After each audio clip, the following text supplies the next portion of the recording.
বরগুনার আমতলীতে সেতু ভেঙে বরযাত্রীবাহী একটি মাইক্রোবাস খালে পড়ে গেছে। এতে এখন পর্যন্ত ১০ জনের মৃত্যুর খবর পাওয়া গেছে। বেশ কয়েকজন নিখোঁজ রয়েছে।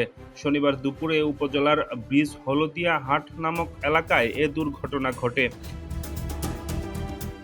আমতলী উপজেলা নির্বাহী কর্মকর্তা মোহাম্মদ আশরাফুল আলম বিষয়টি নিশ্চিত করেছেন। খোঁজ নিয়ে জানা যায়, সেতু ভেঙে খালে পড়া মাইক্রোটিতে করে বিয়ের উদ্দেশ্যে যাচ্ছিল লোকজন। এ সময় সেতুটি ভেঙে মাইক্রোটি খালে পড়ে যায়। এতে খালে ডুবে এখন পর্যন্ত ১০ জনের মৃত্যুর খবর পাওয়া গেছে। এছাড়াও বেশ কয়েকজন নিখোঁজ রয়েছে। উপজেলা নির্বাহী কর্মকর্তা মোহাম্মদ আশরাফুল আলম জানিয়েছেন, নিখোঁজদের উদ্ধার করতে পুলিশ, ফায়ার সার্ভিস ও স্থানীয়রা কাজ করছে।